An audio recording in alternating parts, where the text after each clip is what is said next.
Halo semua, terima kasih sudah klik video ini dan selamat bertemu lagi dengan aku di segmen Saatnya Bercerita kali ini.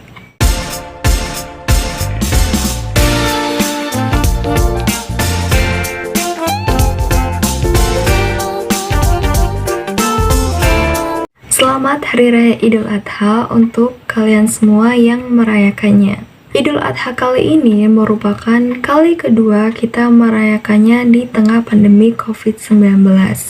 Dan alhamdulillah sekali kita masih diberi kesempatan untuk merayakannya meskipun di tengah pandemi seperti ini guys. Semoga Idul Adha yang berikutnya kita bisa merayakannya tanpa adanya pandemi.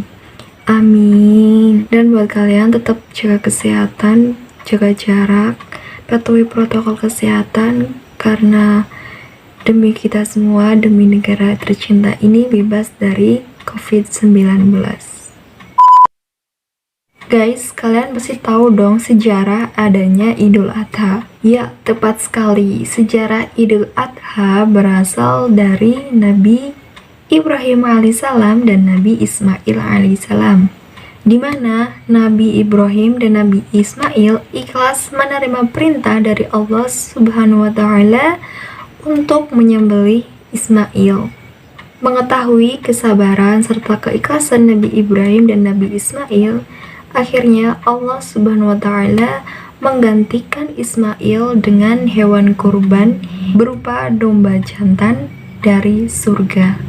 Meneruskan amalan tersebut, umat muslim di seluruh penjuru dunia menjalankan perintah Allah Subhanahu wa Ta'ala menyembelih hewan kurban berupa sapi, domba atau kambing dan unta. Nah, itu dia guys, sedikit sejarah Hari Raya Idul Adha dilaksanakan. Sekarang kita masuk ke tradisi-tradisi Idul Adha di negara yang penduduknya mayoritas beragama Islam. Buat kalian yang penasaran, simak terus videonya sampai akhir ya. Yang pertama ada negara Maroko guys. Dilansir dari Maroko World News, warga Maroko biasanya menyembelih domba sebagai hewan kurban mereka dan diolah untuk membuat makanan khas dari negara tersebut. Warga Maroko biasanya memasak daging dari semua bagian, mulai dari kaki, ekor, terus jeruan, usus, hati, kayak gitu-gitu, kepala, otak, lemak, hingga testis guys. Makanan apa ya yang berasal dari testis hewan? Coba buat kalian tahu komen di bawah. Di hari pertama Idul Adha, parut dan hati domba dipanggang untuk disajikan sebagai sajian favorit mayoritas orang di Maroko. Malam harinya, mereka biasanya menyajikan hidangan berupa kepala atau daging bagian bahu dengan berbagai jenis sayuran. Hidangan ini disantap bersama couscous atau maftol. Aku gak yakin sih pengucapannya benar. Yakni makanan utama bagi masyarakat Afrika Utara yang terbuat dari beras. Pada hari berikutnya, orang Maroko menyajikan barbecue daging, terus salad, terus makmar atau batbot. Aku lagi-lagi gak yakin sama pengucapannya guys, maaf ya kalau salah. Yaitu roti semi datar yang dimasak dengan wajan. Oh ya, morozia juga merupakan salah satu hidangan paling penting yang wajib disajikan di Hari Raya Idul Adha. Hidangan ini menggabungkan berbagai jenis makanan, mulai dari yang manis, asin, pedas, dalam satu hidangan yang biasanya disebut tajini, yaitu sejenis sup khas Maroko ya guys. Selain berkurban, Idul Adha juga menjadi kesempatan bagi keluarga Maroko untuk memperkuat silaturahmi, yakni dengan bertukar kunjungan dan berada dalam satu meja yang sama untuk berbagi hidangan tradisional yang lezat. Idul Adha juga menjadi momen penting bagi orang Maroko dengan berbelanja pakaian baru yang akan digunakan di festival suci. Yang kedua ada negara Mesir.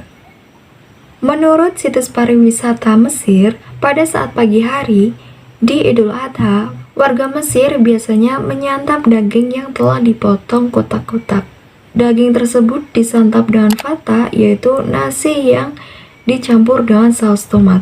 Makanan lainnya yang biasanya dihidangkan di Hari Raya Idul Adha yaitu daging iga kambing. Di Mesir, mereka juga akan berkumpul bersama keluarga dan berbagi daging kurban serta mengenakan pakaian baru. Kebalikan ya sama Indonesia.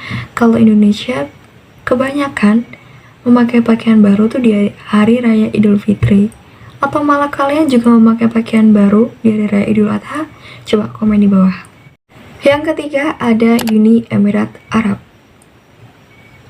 Menurut Abu Dhabi Culture, Idul Adha merupakan waktu bagi warga Uni Emirat Arab untuk mengenakan pakaian baru. Sama kayak di Mesir ya guys, mungkin kayak menghargai ini tuh hari raya besar, jadi tuh semua harus bersih, semua harus baru. Di hari raya Idul Adha, tangan anak-anak dan para wanita akan dihias menggunakan henna. Sebagian besar tuan rumah di negara tersebut akan menawarkan permen, kopi, buah, kurma, atau teh untuk orang yang akan datang bersilaturahmi. Sedangkan warga yang masih tinggal di pedesaan akan menyajikan camilan kecil berupa kurma dan susu. Sama seperti halnya negara muslim lainnya, negara ini juga melakukan penyembelihan hewan kurban dan dibagikan kepada masyarakat. Yang keempat, ada negara Pakistan. Warga Pakistan biasanya merayakan Hari Raya Idul Adha selama 4 hari full, mulai dari tanggal 10 Dzulhijjah sampai 13 Dzulhijjah. Enak gak tuh bisa makan daging sepuasnya?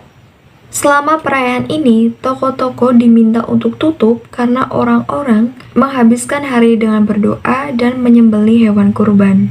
Hal unik lainnya yang dilakukan di Pakistan pada saat Idul Adha yaitu mereka akan memandikan atau membersihkan hewan kurban yang akan dipotong atau dijual. Hewan kurban akan dihias dengan kalung-kalung bunga serta hiasan yang terbuat dari plastik.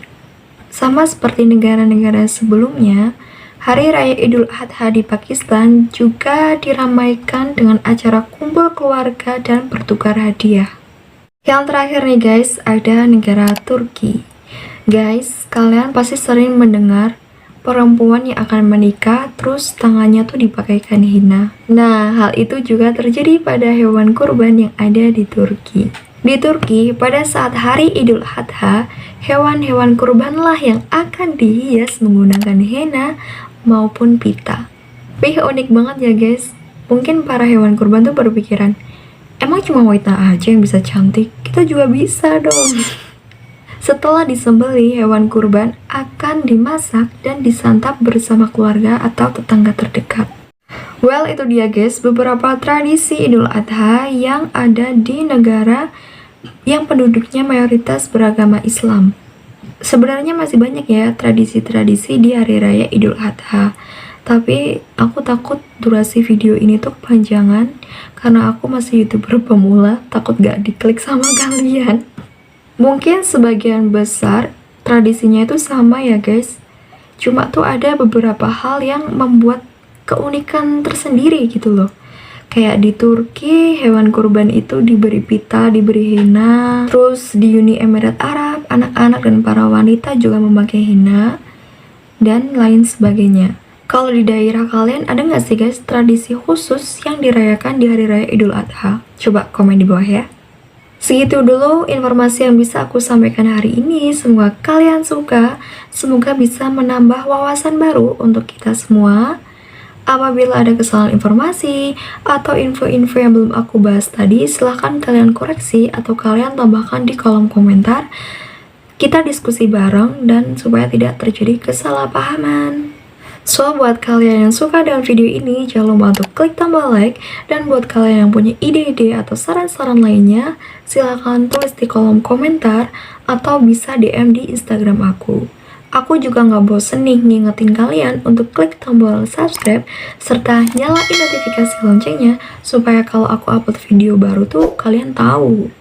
Terima kasih yang udah nonton sampai akhir. Sampai jumpa di video berikutnya. Bye bye.